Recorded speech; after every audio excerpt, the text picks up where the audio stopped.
तो सबसे पहले जैसे कि आप स्क्रीन पे देख रहे हैं कि बेसिक प्रॉपर्टीज हमारी मोल्डिंग सैंड की कौन कौन सी होंगी। क्योंकि मोल्डिंग सैंड कोई आम मिट्टी नहीं है कि कोई भी मिट्टी उठाया और उससे आपने मोल्ड बना दिया। आपको पता है कास्टिंग के लिए हम इस मोल्डिंग सैंड का यूज करते हैं मोल्ड बनाने के लिए, और उस मोल्ड के अंदर जो कैविटी बनी है उस कैविटी में जिस प्रोडक्ट का कंपोनेंट, जिस मटेरियल का कंपोनेंट बनाना है वो कंपोनेंट लगभग लिक्विड स्टेटस में होगा, लगभग का पूरी तरीके से पिघला हुआ ही होगा ना। तो उसका बहुत हाई टेम्परेचर होगा। जिस सैंड से हम मोल्ड बना रहे हैं अगर उसके अंदर ऐसी क्षमताएं नहीं होंगी कि उस हाई टेम्परेचर या अलग अलग टाइप का मटेरियल है जो इसको मेल्ट करके आपने भरा हुआ है, इस सैंड के अंदर उसका कोई केमिकल रिएक्शन हो रहा हो या कुछ और उसकी अपनी शेप साइज बिगड़ जा रहा हो कैविटी का, तो ये सारी चीजों से बचने के लिए हमें पहले निर्धारित करना पड़ेगा कि जो सैंड हम यूज करने वाले हैं मोल्ड के अंदर या मोल्ड बनाने में, जिसको मोल्डिंग सैंड कह रहे हैं, उस मोल्डिंग सैंड में कौन कौन सी प्रॉपर्टीज होनी चाहिए। तो हम आज उन प्रॉपर्टीज के बारे में जानेंगे और वो प्रॉपर्टी क्या होती है और क्या काम करेंगे इसके बारे में हम लोग जानेंगे मोल्डिंग के प्रोसेस में। इसमें सबसे पहला आप देख रहे हैं स्क्रीन पे ग्रीन सैंड। ग्रीन सैंड का मतलब आपको ग्रीन वाले कलर से नहीं, ग्रीन का मतलब मॉइस्चर कंटेंट।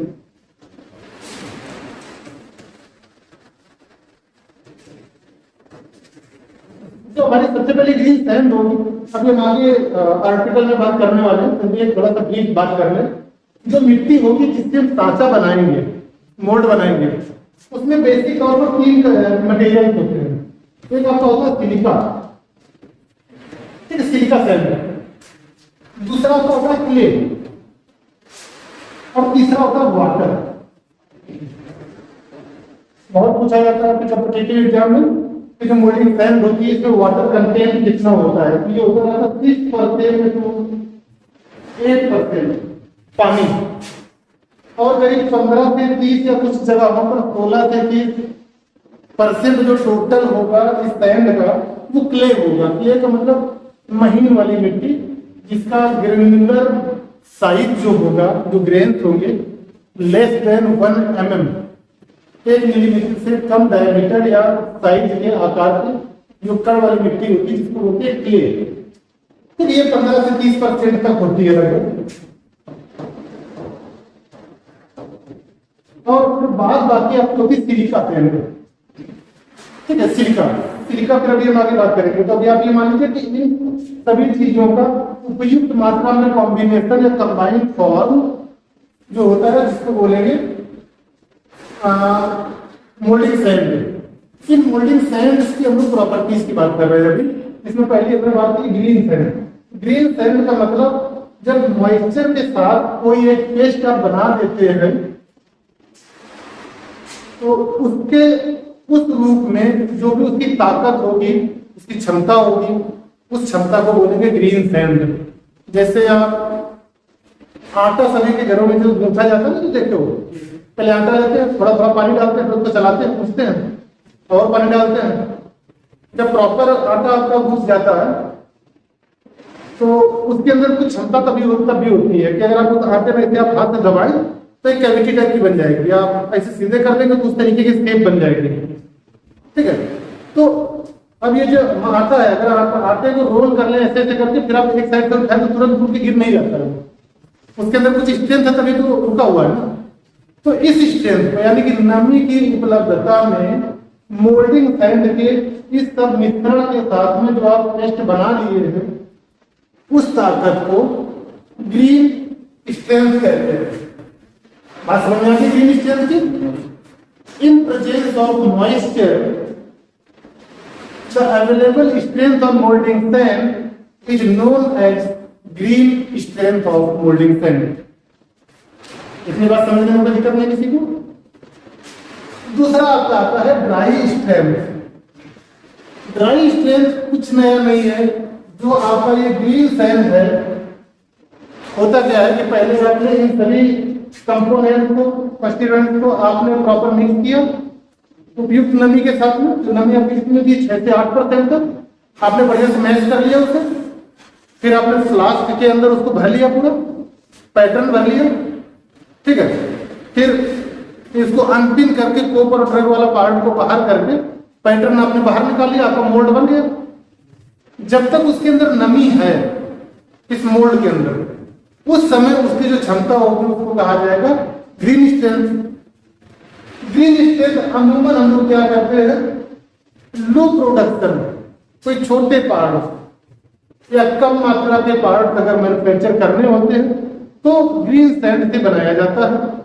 अगर हम इसी ग्रीन सैंड के मोल्ड को किसी भट्टी में, किसी ओवन में अगर रख दें, अलाउ कर दें सूखने के लिए, जब वो ड्राई हो जाएगा, यानी कि extract the moisture from this mould, जब उस रूप में जब मॉइस्चर आपका बाहर उड़ जाएगा वाष्प बन के, जब सूख जाएगा मोल्ड, उस समय ये उसकी क्षमता रहेगी जो मोल्ड बना है ना, उस समय उसकी जो क्षमता होगी, उस क्षमता को, उस ताकत को, उस मजबूती को ड्राई स्ट्रेंथ बोलते हैं। दोनों में अंतर समझ में आ गया? क्लियर? आगे चलते हैं। हॉट स्ट्रेंथ, हॉट स्ट्रेंथ से मतलब ये है कि कोई मटेरियल है जो भी मोल्डिंग सैंड है, उस मोल्डिंग सैंड से आपने कैविटी बनाई या कहीं भी उसको हाई टेम्परेचर के रीजन में जब ले जाते हैं तो ऐसा तो नहीं हो रहा है कि ये बिगड़ जाए, इसका जो भी आपने शेप बनाया है शेप बिगड़ जाए, लॉस्ट हो जाए, अपनी शेप को मेंटेन करके रख पा रहा है कि नहीं रख पा रहा है, ठीक है। यानी कि मैक्सिमम कितनी हीट सह सकता है, तो इस चीज को, उस मिट्टी की हॉट स्ट्रेंथ कही जाएगी। सही है। अगला बात करते हैं रिफ्रैक्टरीनेस। रिफ्रैक्टरीनेस किसी भी पदार्थ की, किसी भी मटेरियल की अधिकतम टेम्परेचर सहने की क्षमता को रिफ्रैक्टरीनेस बोलते हैं। कि उसमें कोई आपके जो पार्टिकल थे वो मूव तो नहीं हो जा रहा है, मेल्ट तो नहीं हो जा रहा है। रिफ्रैक्टरी का मतलब उच्चतम ताप सहने की क्षमता किसी भी पदार्थ की। तो यहाँ पर जो आप यूज करेंगे मोल्ड बनाने के लिए, कास्टिंग करने के लिए, तो वहां तो वैसे भी आप एक से एक मटेरियल जो हाई टेम्परेचर वाले होंगे उनको आप मेल्ट करेंगे किसी भट्टी में, फिर इस सैंड के अंदर जो आपने कैविटी बनाई है वहां पर आप इसको पोर करेंगे, है ना, सॉलिडिफाई होने तक उसको वहीं रखेंगे। अगर मोल्डिंग सैंड के अंदर हाई क्षमता, हाई टेम्परेचर सहने की क्षमता नहीं होगी तो कैविटी आपने कुछ बनाई होगी वो बन कुछ जाएगी, यानी कि एक रिफ्रैक्टरीनेस उस मटेरियल की होना जरूरी है। क्लियर? अगली हम बात करते हैं परमिएबिलिटी, पारगम्यता इसको बोलते हैं। परमिएबिलिटी से मतलब ये है कि जो भी सैंड है हमारी मोल्डिंग सैंड, इस मोल्डिंग सैंड में सिलिका भी है, क्ले भी है। क्ले हमारे बहुत महीन महीन दाने होंगे, है ना, सिलिका थोड़ा बड़े बड़े दाने होंगे। इस तरीके से पूरा होगा सिंबल, ऐसे पूरी मिट्टी होगी। इस मिट्टी के साथ आपने प्रॉपर मात्रा में नमी भी डाल रखी है, कितना भी आप इसको टाइट कर ले, कॉम्पैक्ट कर ले, लेकिन फिर भी कुछ एटम्स के बीच में थोड़ी बहुत गैपिंग जरूर होती है। जब आप किसी कंटेनर में कोई बालू या कोई मिट्टी जब भरते हैं तो एकदम एयर टाइट नहीं हो जाती है, ठीक है। जैसे कि मान लीजिए कि आपका कोई कंटेनर है, यहाँ पर आपने पूरे में आपने मिट्टी भरती है, यहाँ से आपने कोई हवा, कोई एयर पास कराई, ठीक है, तो ये एयर पास ऐसा नहीं है कि बिल्कुल एयर पास अलाउ ना हो, कुछ ना कुछ एयर पास यहाँ से जो भी आपका पार्टिकल्स है इनके बीच से पास होती होगी, आर पार होगी कि नहीं होगी। ये एयर भी हो सकती है, किसी भी तरीके का कोई लिक्विड हो सकता है, ठीक है, फ्लूइड हो सकता है किसी भी तरीके का। तो जो भी पास करने की क्षमता है कुछ, इसको बोलते हैं परमिएबिलिटी। अब ये बताइए मोल्डिंग सैंड के अंदर ये चीज होनी चाहिए कि नहीं होनी चाहिए? आपके हिसाब से होनी चाहिए। वो इसलिए होनी चाहिए कि जो भी आपने कैविटी बना रखी है अंदर, उस कैविटी में तो आपने मोल्टन मेटल बना है, उसके ऊपर फिर से आपका मोल्डिंग सैंड है। मोल्टन मेटल जब सॉलिडिफाई होगा तो उसके अंदर कुछ वाष्प, कुछ धुआं, कुछ गैसेस जो होंगी वो बाहर निकलने की कोशिश करेंगी, है ना।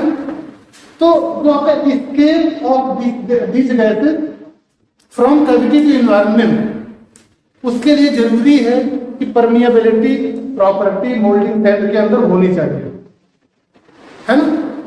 जो गैसेस है, फ्लू गैसेस है, हॉट गैसेस है, वो गैसेस कैविटी से या मोल्टन मेटल से बाहर की तरफ स्कैप होंगी, तभी आपका अच्छा प्रोडक्ट बन के तैयार हो पाएगा। अगर वो अलाउ नहीं होगा, अगर बाहर नहीं निकल पाएंगे तो क्या होगा, जहां भी कैविटी में आपने प्रोडक्ट बनाया है, मान लीजिए कि यहाँ पर कोई गैस है, ये गैस इसी के अंदर ट्रैप होके रहेगी, बीच बीच में सॉलिडिफाई हो गया, तो क्या होगा, यहाँ पर तो आपको खोखला हो जाएगा ना। कभी आप तोड़ के देखेंगे तो बीच बीच में होलो कैविटी मिलेगी, क्योंकि यहाँ पर पहले गैस ट्रैप रही है ना। जब गैस नहीं निकल पाई होगी तो आपका टोटल जो प्रोडक्ट बनेगा उसकी मजबूती कम होगी, सर्विस लाइफ कम हो जाएगी, एफिशिएंसी डाउन हो जाएगी। इसलिए परमिएबिलिटी होनी चाहिए। परमिएबिलिटी एक कोई ऐसी क्षमता होती है किसी मटेरियल की जिसके अंदर से गैसेस पास हो सके, आर पार जा सके, ठीक है। तो एक ये प्रॉपर्टी होनी चाहिए, डिजायर्ड प्रॉपर्टी। अब आपका महीनता, महीनता का मतलब ये है कि जब कोई आप प्रोडक्ट बना रहे होते हैं, मान लीजिए कि आपका कोई फैन है, इसके बीच में आपने कोई कैविटी बना रखी है, ठीक है। यहाँ पर आपने थोड़ा कोई मोल्टन भरा होगा, बाद में आप इसको क्या करेंगे, बाहर ही निकालेंगे। अगर महीनता इसके अंदर नहीं है, फाइननेस नहीं है, फाइननेस का मतलब ये है कि degree of closing the smoothness, ऐसे कह सकते हैं सरफेस की। कोई सरफेस कितनी चिकनी है, ठीक है, या कितनी खुरदरी है, ये डिपेंड करेगा कि उस सरफेस में मटेरियल क्या लग रहा है ना। जब आप अपने घरों में छत डालते हैं तो आप पहले देखते हैं कि सीमेंट, गिट्टी, मोरन, सभी की पूरी छत डाल देते हैं, उसमें थोड़ा खुरदरापन रहता है। फिर थोड़ा सा सीमेंट को आप बाल्टी में घोलते हैं, उसको उसके ऊपर गिरा देते हैं और पूरे में किसी एक चीज से अप्लाई कर देते हैं, क्योंकि सीमेंट के दाने बहुत महीन थे और वो पूरा स्मूथ चिकनी सरफेस बना देता है, ठीक है। तो किसी भी चीज का, किसी भी सरफेस का चिकनापन उसके अंदर जो पार्टिकल्स हैं जिससे बना हुआ है उनके फाइननेस के ऊपर डिपेंड करेगा। या तो कोई मटेरियल फाइन हो सकता है या कोई मटेरियल कोर्स हो सकता है। कोर्स मतलब बड़े बड़े दाने, फाइन मतलब छोटे छोटे दाने, ठीक है। अब एक चीज ये है कि फाइननेस होनी चाहिए कि नहीं होनी चाहिए, होनी चाहिए। इसीलिए आपके सरफेस का जो प्रोडक्ट का सरफेस है वो स्मूथ निकल पाएगा। अब एक चीज दूसरी बताइए, अगर फाइननेस होगी, फाइननेस का मतलब वो छोटे छोटे दाने, तो परमेबिलिटी कम हो जाएगी, क्योंकि परमेबिलिटी तब मिलेगी जब बड़े बड़े दाने होंगे, है ना। ऐसे बीच बीच में खाली जगह मिलेगी। अगर आपको छोटे छोटे दाने रखेंगे तो परमेबिलिटी कम होगी। तो कहीं ना कहीं हमें दोनों चीजों की जरूरत पड़ती है, फाइननेस की भी और परमेबिलिटी भी, ठीक है।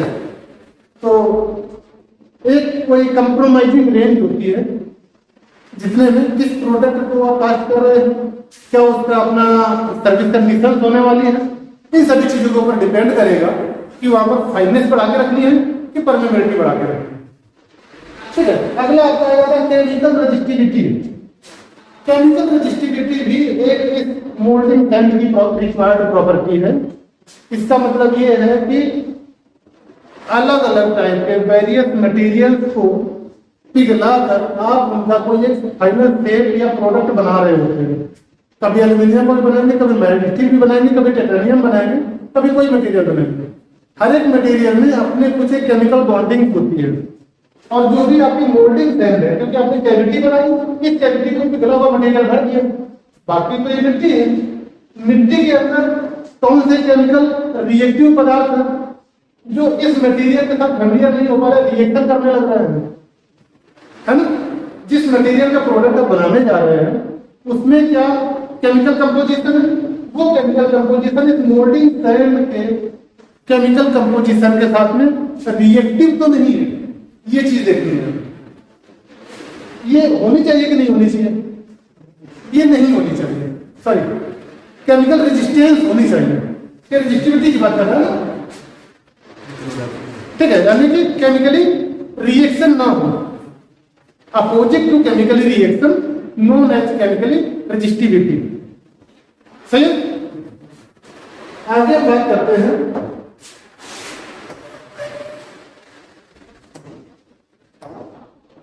Bench life. बेंच लाइफ से मतलब यह है कि मोल्डिंग सैंड से बने हुए मोल्ड को कितनी बार तक, कितने दिनों तक, कितने टाइम तक यूज कर सकते हैं कास्टिंग करने के लिए। आप कहेंगे कि कितनी बार भी करते रहें, ऐसा नहीं है। कितनी बार भी करते रहें उसके लिए जरूरी है कि जो भी आपकी रिक्वायर्ड प्रॉपर्टीज हैं वो प्रॉपर्टीज मेंटेन करते हुए कितना उसकी सहने की क्षमता है, कि कितने numbers of cycle of this casting, ये जो टाइम होगा इसको बोलेंगे बेंच लाइफ। एक बार और समझ लीजिए आसान भाषा में, जितनी भी रिक्वायर्ड प्रॉपर्टीज हमने बताई हैं, इन रिक्वायर्ड प्रॉपर्टीज के साथ में शुरू में तो मोल्डिंग सैंड हमारा होगा, लेकिन जब उसके साथ हम कास्टिंग प्रक्रिया शुरू करेंगे, एक बार बनाया, फिर मोल्ड आपने तोड़ दिया, फिर उसी मिट्टी को पल्वराइज किया, फिर से मोल्ड बनाया, तब भी चेक करेंगे क्या क्या उसके अंदर वो प्रॉपर्टीज अभी भी है। ठीक है, फिर से मोल्ड बनाया, फिर से प्रोडक्शन लिया, फिर से उसी से मोल्ड बनाया, फिर से प्रोडक्शन लिया। तो ये मैक्सिमम वो कौन सी सीमा होगी जब तक ये रिक्वायर्ड प्रॉपर्टी इसके अंदर अवेलेबल रहे, किसके अंदर, मोल्डिंग सैंड के अंदर, है ना। क्लियर है बात ये? तो इसको बोलेंगे bench life of moulding sand. अगला है आपका फ्लोवेबिलिटी। फ्लोवेबिलिटी से क्या मतलब है? फ्लोवेबिलिटी का मतलब है कि बहने की क्षमता, फ्लो होने की क्षमता किसी भी चीज की। इसको ऐसे आप समझिए कि मान लीजिए कि आपके पास कोई इस तरीके से कैविटी है, ऐसे कोई कैविटी बनानी थी किसी मोल्ड के अंदर, है ना। ये आपको ये साइज शेप बनाना है, तो अब आप क्या करें, ये मान लीजिए कि नीचे वाला तो है, जो ऊपर वाला पोप है, आपने पहले यहाँ पर पूरी मिट्टी भरी होगी, ऊपर मिट्टी भरी, रैंडिंग करते हैं, दबाते हैं, जो कुछ महीन पार्टिकल्स हैं अगर मिट्टी के अंदर, मोल्डिंग सैंड के अंदर फ्लो होने की क्षमता नहीं होगी, तो मान लीजिए यहाँ तक तो मिट्टी आई इतनी दूरी तक, इधर से हमने दबाएंगे तो ऐसे आ गई, यहाँ तक नहीं पहुंच पाएंगे। ठीक है, कहीं कहीं बीच में खाली रह जाएगा। अगर फ्लोवेबिलिटी अच्छी है तो महीन से महीन किनारे तक, दूर से दूर तक थोड़ा सा प्रेस करके, रैम करके आप पहुंचा सकते हैं। समझ में आ रही ना? तो इस प्रॉपर्टी को, इस गुण को मोल्डिंग सैंड की फ्लोवेबिलिटी कहा जाएगा। ठीक है, फ्लोवेबिलिटी मतलब जिस भी पाथ पे, जिस भी गैप में, जिस भी डायरेक्शन पर आप मोल्ड के सैंड को फ्लो कराना चाहें, एडजस्ट कराना चाहें, तो आप प्रेशर अप्लाई करके पहुंचा सकें। फ्लोवेबिलिटी अच्छी होने का मतलब यह है कि यूनिफॉर्म डेंसिटी की मिट्टी इंटायर मोल्ड या इंटायर प्लेसेस पर पहुंच जाएगी। यूनिफॉर्म डेंसिटी यानी कि बराबर हार्डनेस हर जगह मिलेगी। अगर फ्लोवेबिलिटी अच्छी नहीं है तो आपने यहाँ से दबा दबा के पूछ के आपने यहाँ तक भर दिया, ठीक है, तो यहाँ पर ज्यादा डेंसिटी हो चुकी होगी, यहाँ तक पहुंची पाई होगी हल्की फुल्की, तो आपको लग भी रहा है कि पूरे में भर गई, लेकिन पूरे में भरी नहीं। यहाँ पर टाइटली फील्ड है और यहाँ पर लूज फील्ड है, तो यहाँ की डेंसिटी अपनी अलग होगी, यहाँ की डेंसिटी अलग होगी, है ना। यानी कि यूनिफॉर्म डेंसिटी के साथ प्रत्येक जगह पर मोल्डिंग सैंड मोल्ड बनाते समय पहुंच सके, इसके लिए सहयोग करने वाली प्रॉपर्टी होती है जिसका नाम होता है फ्लोवेबिलिटी। अगला आपका होता है कोलैप्सिबिलिटी। कोलैप्सिबिलिटी मतलब क्लिंगिंग, एक साथ क्लिंच हो जाना। इसका मतलब ये है कि जब आप कोई मोल्ड बना के मोल्टन मेटल फिल करते हैं, सॉलिडिफाई कर लेते हैं, सॉलिडिफाई करने के बाद जब आप प्रोडक्ट को बाहर निकालते हैं, उसके लिए आप पहले मोल्ड को तोड़ते हैं, मिट्टी को ना, मिट्टी को जब तोड़ते हैं उसके बाद प्रोडक्ट बाहर निकलता है। कई बार आपने देखा होगा अगर मिट्टी के अंदर अच्छी गुणवत्ता नहीं है, अच्छी प्रॉपर्टी नहीं है, तो मिट्टी उस प्रोडक्ट या कंपोनेंट के साथ भी चिपक जाती है, बाद में छुड़ाना बड़ा मुश्किल होता है उसको। ठीक है, तो हम कहेंगे कि अगर कोई सिचुएशन बन रही है तो उस मिट्टी की आपस में कोलैप्सिबिलिटी अच्छी नहीं है, एजेंट मटेरियल के साथ स्टिक कर जा रहा है और वो वहां से नहीं छूट पा रहा है। अगर अच्छी कोलैप्सिबिलिटी होगी तो आपस में ही इतना फेमिलियर रहेगी, उसके साथ नहीं चिपकेगी तो बहुत आसानी से छूट जाएगी। समझ आ रही बात? तो ये जो प्रॉपर्टी होगी इसको बोलेंगे कोलैप्सिबिलिटी। तो ये चीज आपकी जो रिक्वायर्ड प्रॉपर्टी है। वेरी इंपॉर्टेंट क्वेश्चन बहुत पूछा जाता है, what is the property of moulding sand आपके एग्जाम में। ठीक है, इसको इंपॉर्टेंट कर लीजिए, नोट कर लीजिए। पूछा जाता है कि ये आपकी प्रॉपर्टी है, ठीक है, जिनमें green sand, dry sand, permeability, refractoriness, collapsibility, ये जो कुछ है मेन, वो तो बहुत ही ज्यादा जरूरी है, ठीक है। हाँ, केमिकल रेजिस्टिविटी, ये चीजें इंपॉर्टेंट है। और इन्हीं चीजों का ये आगे जो मैंने डिस्कस किया है, ग्रीन स्ट्रेंथ क्या है, ड्राई स्ट्रेंथ क्या है, हॉट स्ट्रेंथ क्या है, रिफ्रैक्टरीनेस क्या है, परमेबिलिटी, फाइनेस की बात कर चुके हैं सब लोग, ठीक है। तो ये चीज अब अगली इंपॉर्टेंट हम लोग बात करते हैं कौन कौन से एलिमेंट्स होते हैं, कौन कौन से कंपोनेंट्स होते हैं मोल्डिंग सैंड के अंदर, ठीक है। तो मेनली यहाँ पर हमारे 3 कंपोनेंट होते हैं, लेकिन एडिशनल स्ट्रेंथ या एडिशनल रिक्वायरमेंट के हिसाब से चौथा भी एक एलिमेंट जोड़ा जाता है, जिनमें हम बात कर लेते हैं। कंपोनेंट्स का मतलब ये है कि जो मोल्डिंग सैंड है भाई, मोल्डिंग सैंड में क्या क्या होता है, ठीक है, ये चीज हम लोग बात करेंगे। जैसा कि हम लोगों ने पहले बताया कि सबसे पहले तो आपको हो गया सिलिका रेत, सिलिका पैड। सिलिका सैंड सबसे मुख्य घटक होता है, सबसे मुख्य घटक मोल्डिंग सैंड का सिलिका सैंड होता है। और इस सैंड के अंदर कई सारी क्षमताएं होती हैं कि बहुत हाई टेम्परेचर बर्दाश्त करने की क्षमता सिलिका के अंदर होती है, हाई परमिएबिलिटी होती है, हाई केमिकल रेजिस्टिविटी होती है। ये जो 3 प्रॉपर्टी हैं और तीनों ही मच इंपॉर्टेंट प्रॉपर्टी है, वो प्रॉपर्टी मिलती है आपकी सिलिका सैंड में, ठीक है। लेकिन एक चीज बहुत अच्छी नहीं होती है, सिलिका सैंड एक तरह से बालू टाइप का समझते हैं ना, उसके अंदर आपस में बॉन्डिंग नहीं होती है, एक पार्टिकल दूसरे पार्टिकल के साथ में बॉन्ड होकर नहीं रह सकता है। अगर तो उसको कितने भी गर्म टेम्परेचर पर रख दो, वो मेल्ट नहीं होगा, अपनी शेप को नहीं लॉस्ट करेगा। लेकिन आपस में अगर बांध के रखोगे तो नहीं बन पाएगा, है ना, उसका अपना प्रकृति है, उसका अपना नेचर है। तो जरूरी है, और इसको बहुत ज्यादा मात्रा में हम लोग यूज भी करते हैं। लेकिन इसको जो बांधने की क्षमता कम होती है, बांधने की क्षमता बढ़ाने के लिए या बांधने के लिए फिर आप क्या करते हैं, क्ले का यूज करते हैं। सिलिका सैंड आप समझ गए, सिलिका सैंड में आपके हाई रिफ्रैक्टरीनेस होता है और हाई केमिकल रेजिस्टिविटी होती है, हाई परमिएबिलिटी होती है।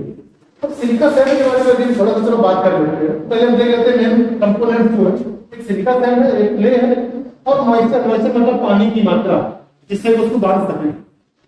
और चौथा है आपका एडिटिव एलिमेंट, कुछ हमारे यौगिक अवयव होते हैं जिससे एडिशनल प्रॉपर्टी को जनरेट करते हैं और अपने सर्विस कंडीशन पर सर्विस लाइफ को एनहांस करते हैं, ठीक है, ये चीज। तो हम एक एक करके आगे देख लेते हैं। पहले बात करते हैं सिलिका सैंड में। सिलिका सैंड जैसा कि यहाँ पर लिखा है कि मोल्डिंग सैंड का सबसे मुख्य अंग है, इसमें 50% to 90% रिफ्रैक्टरी रेट होती है, रिफ्रैक्टरी रेट यानी कि हाई टेम्परेचर बर्दाश्त करने की क्षमता, ठीक है। ये रिफ्रैक्टरी मटेरियल जो होता है 3 गुणों को इनहेंस करता है, मजबूत बनाता है। वो 3 गुण कौन कौन से हैं? उच्च ताप सहने की क्षमता, हाई टेम्परेचर को बर्दाश्त करने की कैपेबिलिटी। दूसरा है आपका केमिकल रेजिस्टिविटी, इंक्रीज करता है। तीसरा है आपका परमिएबिलिटी का गुण भी इसमें होता है, यानी कि एयर को एक जगह से दूसरे साइड को पास करने की एक प्रॉपर्टी इस सिलिका की वजह से होता है, क्योंकि इसके मोटे मोटे दाने होते हैं और दाने जब एक साथ आ जाते हैं सारे सैंड के, रेत के, तो भी उनके बीच में थोड़ा बहुत गैप बना रहता है जिससे कि एयर को पास करा जा सके एक जगह से दूसरी जगह के लिए, ठीक है। तो 3 तो इसके पहली बात तो मेन प्रॉपर्टी धारण करता है खुद अपने आप में। अब हम बात करते हैं कि जो सिलिका रेत होती है हमारी, ये शेप के आधार पर 2-3 टाइप की हो सकती है। ये शेप इसकी जो होती है 3 टाइप की होती है। एक एक करके थोड़ा सा डिस्कस कर लेते हैं। जो पहले टाइप की रेत होगी राउंडेड ग्रेन्स हो सकती है। रेत आगे है क्या, छोटे छोटे दाने तो हैं, इनको आप किसी में माइक्रोस्कोप से जूम करके देखेंगे तो दाने बहुत बड़े बड़े दिखाई देते हैं। वो दाने 3 टाइप के शेप में हो सकते हैं, आकार में हो सकते हैं। पहले तो हो सकते हैं गोलाकार, जैसे कि ये कंटेनर है, इसमें गोले टाइप के होंगे, ऐसे ऐसे दाने होंगे सिलिका है ना, ऐसे ऐसे हम दाने भरते हैं। आप देख रहे हैं कि ये सब ग्रेन्स है ये गोलाकार है, सर्कुलर है। तो जब हम सर्कुलर सिलिका सैंड का इस्तेमाल करेंगे तो सर्कुलर होने की वजह से जो बीच बीच में ग्रेन्स के बीच में जो एयर गैप है या वॉइड स्पेस है वो ज्यादा होंगे, यानी कि लार्ज परमेबिलिटी यहां पर होगी।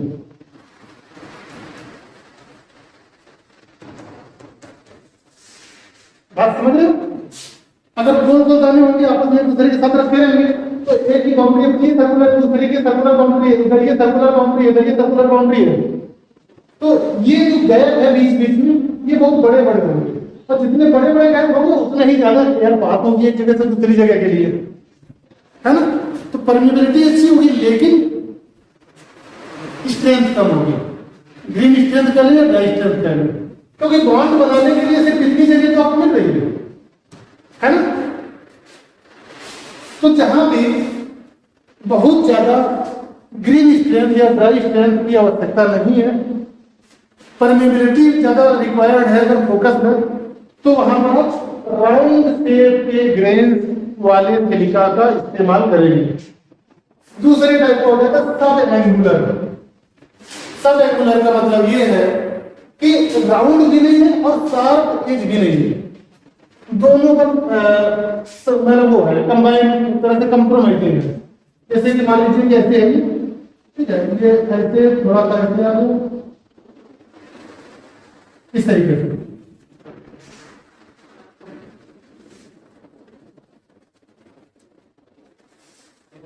मतलब शार्प एज भी नहीं होगी और कंप्लीट सर्कुलर भी नहीं होगा। तो क्या होगा, इसमें जो बड़े बड़े वॉइड स्पेस थे, वॉइड स्पेस तो इसमें भी होंगे लेकिन इसमें वॉइड स्पेस थोड़ा कम हो जाएगी, है ना। तो जहां भी इस तरीके की रिक्वायरमेंट होती है कि परमेबिलिटी भी मैटर करती है लेकिन ग्रेनुलर से कम और बॉन्डिंग स्ट्रेंथ ज्यादा अगर रिक्वायर्ड हो उसकी अपेक्षा, तो हम यूज करते हैं सेमी एंगुलर ग्रेन वाले सिलिका रेत को। और तीसरे टाइप का जो होता है एंगुलर ग्रेन होते हैं। एंगुलर ग्रेन का मतलब कुछ शार्प एजेस होंगे, जैसे कि तो ये ऐसे बन रहा है,